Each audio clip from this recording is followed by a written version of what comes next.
আইজ আর রাজনীতি না, আজ আমাদের একটা জ্বলন্ত সমস্যার প্র্যাকটিক্যাল সমাধান নিয়ে আলাপ করব।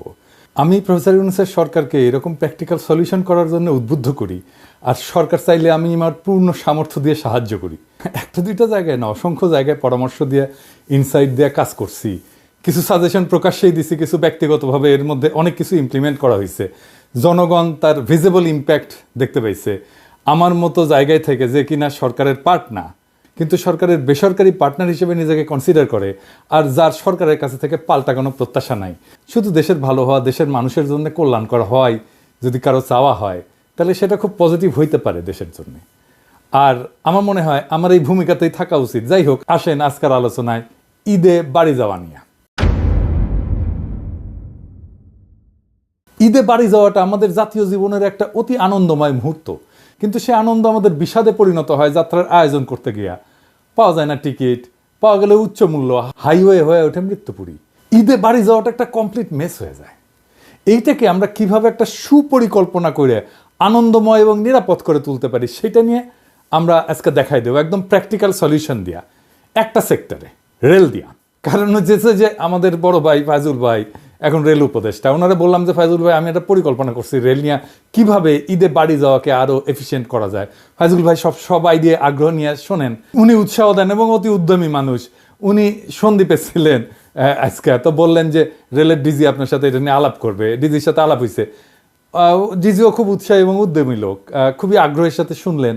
এই এপিসোড প্রচার হওয়ার আগেই তিনি কাজ শুরু করে দিবেন, কারণ পুরো পরিকল্পনাটা উনি খুব পছন্দ করছেন। যাই হোক, যেটা আজকে শুনতে যাচ্ছেন সেটা বাস্তবায়িত হইতে যাইতেছে। পুরোটা বাস্তবায়িত না হলে বড় অংশ বাস্তবায়ন করবেন তিনি, আমি পূর্ণ সাহায্য করব ওনাকে। কিন্তু সবাই রে এই পরিকল্পনাটা কয়ে দিই, ডিজি সাহেবের সাথে আরো খুঁটিনাটি বিষয় নিয়ে কথা বলতেই হবে। পুরা ঈদ টাইমে এই কাজে আমি নিজেকে ডেডিকেট করব, আমার টিম নিয়ে। আমার দর্শকদের মোটা দাগে কি পরিকল্পনা সেটা বলে দেওয়া যাবে। ফাইজুল ভাই নিজেও দেখলেন যে উনি কি কাজে, এটা আমি কি কাজ করতে চাইছিলাম ডিটেইল, সেটা উনি দেখলেন। আর সবচেয়ে গুরুত্বপূর্ণ হইতেছে সেটা হচ্ছে আমার ক্ষুদ্র ভ্রাতা আর ভগিনীরা যা আছে তাই দিয়া প্রবলেম সলভ করার তরিকাগুলো বুঝতে পারবে। এমবিএতে যারা অপারেশন ম্যানেজমেন্ট পড়েন তারাও আইডিয়া জেনারেট করতে পারবেন, চিন্তার এই পদ্ধতি ব্যবহার করতে পারবেন। আসেন আল্লাহর নামে শুরু করি, কেমনে ঈদের যাত্রা আনন্দময় করা যায় রেল দিয়া। 2023 সালের একটা সমীক্ষা অনুযায়ী ঈদের আগে 4 দিনে ঢাকা ছাড়েন 1,20,00,000 মানুষ। সেই হিসেবে ঈদের সময় গড়ে প্রত্যেক দিন বাড়ি যান 30 লাখ মানুষ। কিন্তু ঢাকা কেন্দ্রিক যে গণপরিবহন ব্যবস্থা আছে সেগুলো দিয়ে বড় জোর দিনে 22 লাখ লোককে পরিবহন করা সম্ভব, এক জায়গা থেকে আরেক জায়গায় নিয়ে যাওয়া। ঈদের আগের কয়েকদিন প্রত্যেক দিন গড়ে প্রায় 8 লাখ মানুষ বাসে, মিনি বাসে, 1,05,000 মানুষ ট্রেনে বসে এবং দাঁড়ায়, 1.25 লাখ মানুষ লঞ্চে যাতায়াত করেন। ব্যক্তিগত গাড়ি মাইক্রোবাস ভাড়া করে বাড়ি যান 7.5 লাখ মানুষ। মোটরসাইকেল নিয়ে ঈদ যাত্রায় সামিল হন 4 লাখ মানুষ। সমীক্ষা বলতেছে আরও 8 লাখ মানুষ ট্রাক, অটোরিকশা সহ নানা অপ্রচলিত বাহনে ভোগান্তি নিয়ে যাতায়াত করেন। কিন্তু যাত্রীবাহী যানবাহনের সক্ষমতা আছে 86,68,000 যাত্রী পরিবহনের। বাকি 33,32,000 যাত্রী যান সংকটে ভোগেন। ট্রেনে কত মানুষ যায়? আমরা আগের ডাটায় দেখি যে 7 দিনে 2 লাখের একটু বেশি মানুষ টিকিট কাটে। কিন্তু আমরা অনুমান করি টিকিট কেটে যারা যায় তার থেকে 3 থেকে 4 গুণ লোক বিনা টিকিটে যাতায়াত করে। রেলের ডিজি বললেন অ্যাটলিস্ট দ্বিগুণ লোক যাতায়াত করেন। তার মানে 6 থেকে 8 লাখ লোক ট্রেনে ট্রাভেল করে এই ঈদের সময়। এই ট্রেন ট্রাভেলকে আমরা কিভাবে এফিসিয়েন্ট বা অপটিমাইজ করতে পারি?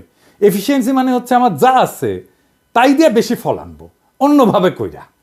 এখন দেখি আমরা ঢাকা চট্টগ্রাম রুট নিয়ে একটা পরিকল্পনার কথা আলাপ করি, যে পরিকল্পনাটা করা হয়েছে। মানে একটা উদাহরণ হিসাবে আর কি, এটা সব রুটে করা যায়, কিন্তু আজকে আমরা দেখব ঢাকা চিটাগাং রুটের আলাপ। বর্তমান মডেলটা কি? সেটা হইতেছে ঢাকা থেকে একটা ট্রেন চট্টগ্রাম যায় আন্তনগর, সব স্টেশনে না থেমে নির্দিষ্ট বড় স্টেশনগুলোতে থামে। ট্রেনটা পৌঁছাতে সময় লাগে 6 থেকে 7 ঘন্টা এক এক দিকে, মানে যাইতে 6 থেকে 7 ঘন্টা, আসতে 6 থেকে 7 ঘন্টা। সেই ট্রেন আবার ফিরে আসে, ফলে এক ট্রেন দিনে একবার মাত্র যাতায়াত করা সম্ভব। একটা ট্রেনে যায় 700-র মতো যাত্রী একদিকে, ফেরত আসার সময় অনেক কম যাত্রী থাকে ঈদের সময়। তার মানে আমরা চিটাগাংয়ে পৌঁছায় দিতে পারি 700 যাত্রী একটা আন্তনগর ট্রেন ব্যবহার করিয়া। আমরা আমাদের যাত্রীদেরকে 2 ভাগে ভাগ কইরা তাদের 2 ধরনের ট্রান্সপোর্টের অপশন দেব। একটা অপশনে অবশ্যই আন্তনগর থাকবে। এইখানে সিনিয়র সিটিজেন যাদের বয়স 40-এর উপরে তারা টিকিট পাবেন আগে প্রথমে। যাদের শিশু আছে, বিবাহিত মহিলা আছেন, পরিবার নিয়ে সফর করতে চান, বড় লাগেজ আছে, আমরা তাদেরকে আন্তনগর দিয়ে নিয়ে যাব, তাদেরকে আগে টিকিট দেবো। এর বাইরেও যারা যাইতেছেন তাদেরকেও দেবো। তবে আমাদের আর একটা অংশ আছে যারা ছাত্র, সিঙ্গেল, কম বয়স, 40-এর নিচে বয়স, লাগেজ কম, একটা ব্যাগ নিয়ে চলে যায়, আমরা তাদের আলাদা ট্রান্সপোর্ট সার্ভিস দেবো। এরাও কিন্তু এখন আন্তনগর ইউজ করে যায়, এরা যাত্রীর একটা বড় অংশ। তো তাদেরকে আমরা যে বিকল্প ব্যবস্থা দেবো সেটাকে আমরা বলবো শাটল রুট চেইন। এটা কি? ধরেন ঢাকা থেকে চট্টগ্রাম পর্যন্ত যেতে 2 বার ট্রেন বদল করতে হবে এই শাটল রুট ট্রেনে। ঢাকা থেকে যাত্রা শুরু করবে, কুমিল্লা যাবে, কুমিল্লায় যাত্রী নামায় দিয়ে ঢাকায় ফিরে যাবে ওই শাটল ট্রেন। যাত্রীরা কুমিল্লা থেকে আর এক ট্রেনে উঠবে, ফেনী পর্যন্ত যাবে, ফেনীতে যাত্রী নামায় দিয়ে এটা কুমিল্লায় ফিরে আসবে।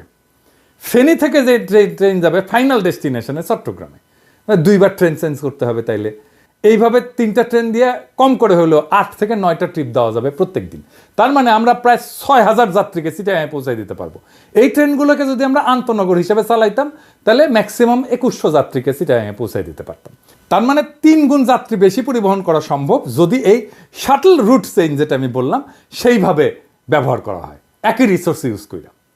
ভাড়া হবে আন্তনগরের অর্ধেক এইখানে শাটল রুট চেইনে, কিন্তু এইখানে ট্রেন বদলাইতে হবে। তো শুধু দাম কম এই জন্য কি ট্রেন বদলাইতে রাজি হবে? এনাফ ইনসেন্টিভ হবে? হয়তো হবে না, এটাকে প্যারা মনে করতে পারে কেউ। সেই জন্য আমরা এই সার্ভিসের সাথে আরেকটা অতিরিক্ত সুবিধা দেব। প্রত্যেকটা স্টপেজে, ট্রেনের স্টপেজে বাস সার্ভিস ইন্টিগ্রেটেড হবে। মানে ধরেন আপনি ঢাকায় নামলেন, আপনি স্টেশন থেকে নেমে গাজীপুর, সাভার, নারায়ণগঞ্জ এই 3টা ডেস্টিনেশন যেতে পারবেন, একই টিকিট, নতুন টিকিট কাটতে হবে না। আপনি স্টেশন থেকে বা অনলাইনে যে টিকিট কাটছেন ট্রেনের, সেখান থেকে বলতে পারবেন আপনি এই জায়গা থেকে গাজীপুর যাবেন, স্টেশনের সামনে বাস দাঁড়ানো থাকবে, ট্রেন থেকে নামার 20 থেকে 25 মিনিট পর বাসগুলো ছেড়ে যাবে গন্তব্যে। ভলান্টিয়াররা যাত্রীদেরকে বাস পর্যন্ত পৌঁছে দেবে, ট্রেন থেকে ডাকবে যাত্রীদেরকে, সাভার এদিকে এদিকে এদিকে, নারায়ণগঞ্জ এদিকে এদিকে এদিকে, গাজীপুর এদিকে এদিকে এদিকে, প্ল্যাকার্ড হাতে দাঁড়ায় থাকবে, ডেস্টিনেশনের নাম লেখা। ভলান্টিয়াররা ছাত্রদেরকে নিতে পারি, স্কাউটদের নিতে পারি, তাদের আমরা খরচা দেবো, টাকা দেবো। তারপরে ধরেন কুমিল্লা স্টেশনে লাকসামার মুরাদনগরের বাস থাকবে, ফেনীতে থাকবে সোনাগাজী আর পরশুরামের বাস, চিটাগাঙে থাকবে হাটহাজারী, রাঙামাটি, বাঁশখালী, আনোয়ারার বাস। লাস্ট স্টপেজগুলোতে আন্তনগরের সাথেও আমরা বাস সার্ভিস ইন্টিগ্রেট করে দিতে পারি। মানে আন্তনগরের টিকিট কাটলে এই 4টা ডেস্টিনেশনে যাইতে পারবে। এই যে হাতে সময় খুব কম, কিন্তু অনেক কিছুই হয়তো বাস্তবায়ন করা যাবে এই পরিকল্পনায়। আমি কাজ করে দেখানোর মানুষ। বিপ্লব এই সুযোগ আর সম্ভাবনার দুয়ার খুলে দিছে। পরের ঈদে ইনশাল্লাহ আরো সুচারুভাবে কাজটা করতে পারবো। বাংলাদেশের রেলওয়েকে সুপার এফিশিয়েন্ট করে তোলা যাবে যদি আমরা একসাথে এই টিমটা কাজ করতে পারি। আমার ডিজি সাহেবকে খুবই পছন্দ হয়েছে, খুবই মাইডিয়ার লোক। আমরা যদি একসাথে করতে পারি তাহলে অনেক out of the box solution দিয়ে রেলকে আমরা বদলাই দিতে পারবো আমূল। আমাদের পার্টনারশিপ যদি অটুট থাকে, একটা স্যাম্পল তো দেখাইলাম কিভাবে করতে চাই। সরকারের কোনো আলাদা বরাদ্দ লাগবে না। যদি এই কাজটা আমরা রেলের সাথে টিম হিসেবে করে ফেলতে পারি তাহলে ভবিষ্যতে আমরা বাকি কাজগুলোও করতে পারবো। বাংলাদেশ রেলওয়ের পাশে আপনাদের পিনাকি তার টিম নিয়ে কাজ করবে রাত দিন, যেন ঈদের যাত্রা আপনাদের আনন্দময় হয়। রেলওয়ের বন্ধুরা যারা এই কাজ করবেন একসাথে আমার সাথে এই প্রজেক্টে, তাদের বলতেছি it will B a big fun. আমরা একসাথে অসাধারণ অভূতপূর্ব কিছু অর্জন করব, একই সাথে ফান করব, আমরা আনন্দ করব, আনন্দের সাথে এই কাজটা করব। আর যাত্রীরা আপনাদের নির্বিঘ্ন আর আনন্দময় বাড়ি ফেরাকে নিশ্চিত করতে পারলে আমরা আনন্দিত হব। সে আনন্দ হবে তুলনাহীন। আবার এইটা ভাইবেন না যে এটা টাকা করে একটা প্রজেক্ট করেছি, টাকা পয়সা নেবে পিনাকি দাদা অনেক কিছু। না না না, আমি বা আমার টিম এটার সাথে কোনো আর্থিক সংশ্লেষ নাই বা টাকা পয়সা দেবে না আমাদেরকে সরকার কোনো। এটা সম্পূর্ণ স্বেচ্ছাশ্রম, আমাদের ভলান্টারি ওয়ার্ক বাংলাদেশ সরকারের জন্য, বাংলাদেশ রেলের জন্য কমপ্লিটলি ভলান্টারি ওয়ার্ক। এটা পরিষ্কার কইরা দেওয়া ভালো। আমার তো আবার শত্রুর অভাব নাই, কখন আবার কে বইলা বসে যে রেলের সাথে ব্যবসা করিচ্ছে পিনাকি। জি না ভাই, একটা পয়সাও আমরা নিচ্ছি না, আমার টিম নেবে না। আমার সাথে যারা কাজ করবে বেসরকারি পার্টনার যারা, তারা কেউই এই প্রজেক্ট থেকে কোনো পয়সা নেবে না। বা বাংলাদেশ সরকারের সাথে যত কাজই আমরা করি না কেন, কোনোটার সাথেই আমাদের কোনো আর্থিক সংশ্লেষ নেই। আমরা কোথাও থেকে কোনো টাকা পয়সাও নেই না, চাইবও না, দিলেও আমরা নেব না। দেওয়ার আমার টাকা পয়সার দরকার নাই, দরকার দেশকে সাহায্য করা, শুধু এইটুকু। এটা বলে দেওয়ার দরকার ছিল, সেজন্যই বললাম। অন্য মন্ত্রণালয়কে বলি, আপনাদের ভিজিবল কিছু অর্জন দেখাইতে হবে যা মানুষের জীবনকে স্পর্শ করবে। ঠিক যেভাবে মানুষ কম দামে খাদ্যপণ্য পাচ্ছে, এটা আপনাদের দেখাই নাই। কত অল্প টাকায় কত পণ্য, খাদ্যপণ্য আপনারা কিনতে পারেন, এইটা সাহেব দেখান একে একে। এটা কয় টাকা আসবে? 15 টাকা। তাহলে আড়াই কেজি কপি নিলাম আমি 15 টাকা। আচ্ছা আপনি হাফ কেজি বাগুন দেন। 15 টাকার নিলাম হচ্ছে যে হাফ কেজি বেগুন। আচ্ছা এটা কত আসবে? 20 টাকা কেজি দেন, 1 কেজি দেন। টমেটো কত করে দেবেন? 2 কেজি 15 টাকা। কত টাকা কেজি বললেন? 15 টাকা কেজি। আমাকে 1 কেজি দেন, হাফ কেজি না, আরেকটা কেজি 60 টাকা। আচ্ছা আমাকে 1 পোয়া দেন তো। 20 টাকা কেজি পেঁপে, আমরা একটা পেঁপে নিলাম, হাফ কেজির মতো হলো। তাহলে কয় টাকা আসলো? 10 টাকা। ঠিক আছে 10 টাকা। ভাই এটা কত দিব এটা বলেন? ঠিক আছে আমরা 130 টাকার মধ্যে আমরা লাউ পেলাম, বাঁধাকপি পেলাম, তারপরে মিষ্টি লাউ পেলাম, বেগুন পেলাম, আমরা পেঁপে পেলাম, করলা পেলাম, গাজর পেলাম, টমেটো পেলাম। ঠিক আছে আপনাদের তাহলে আমার 150 টাকা লাগলো না, 130 টাকা। আমরা 130 টাকায় এই কয়েকটা বাজার করলাম, এতগুলো বাজার। দেখি 150 টাকা ফিল আপ করতে 150 থেকে 200-র মধ্যে বাজার করব। আমার এখনো পেঁয়াজ এবং হচ্ছে যে আলুই বাকি আছে। বিগত সময়ে কত করে পেঁয়াজ বিক্রি করেছেন? 400 টাকা, 220 টাকা, 120 টাকা। আপনি এটা হলো 25 সাল 24 সাল থেকে ওই দাম দিচ্ছি। এই বছরটা মানে 5 তারিখের পথে বাজার রেট কম। কত টাকা দিতে হচ্ছে? 35 টাকা আমাদের। তাহলে এখানে হচ্ছে 35, 1 কেজি পেঁয়াজ কিনেছে। আর ওইদিকে ছিল কাঁচা বাজারে 130। তাহলে কত হলো ভাই? 165। 165। তাহলে এখনো কাঁচা মরিচ আর আলু বাকি আছে। কত করে কেজি যাচ্ছে ভাই? কেজি 40। ঠিক আছে আমি যেহেতু কাঁচামরিচ নষ্ট হয়ে যায় আমাকে 1 পোয়া দেন। 1 পোয়া কত আসতেছে ভাই? 10 টাকা। ওইদিকে 165 আর এইদিকে হলো 10 টাকা, 175 টাকা। আলু এটা কত? এটা আপনার 20 টাকা কেজি, 100 টাকা পাল্লা। 100 টাকা পাল্লা মানে 5 কেজি 100 টাকা। আর 20 টাকা হচ্ছে কেজি। আচ্ছা আর এই যে আমাদের বগুড়ার এটাকে আমরা বলছি ফাটা পাকড়ি আলু। এই পাকড়ি আলু কত ভাই? 120 টাকা আর 24 টাকা। 24 টাকা কেজি। 24 টাকা। ওইদিকে তাহলে 175 আর 24। আমার বাজার শেষ। আমার মোট হিসেবে দাঁড়ালো 199 টাকা, তাই না ভাই? 199 টাকায় আমি কাঁচা তরকারি, পেঁয়াজ, লাউ, কাঁচামরিচ এবং শেষে হচ্ছে যে আমি ফাটা পাকড়ি আলু নিলাম। আমার এখনো 1 টাকা বাকি থাকে। আসসালামু আলাইকুম, কেমন আছেন? আপনি মনে হয় কাঁচা বাজার করলেন? হ্যাঁ পেঁয়াজ নিলাম। আচ্ছা কিরকম দেখছেন বাজার দর কিরকম দেখছেন? বাজার মোটামুটি কম, ভালো। এইবার দাম অনেক কম। আচ্ছা গত বছরে এই টাইমে তো 80-90 টাকা খাইছি। আচ্ছা আর এখন আমরা 30-35 টাকা হলে সর্বোচ্চ ভালো।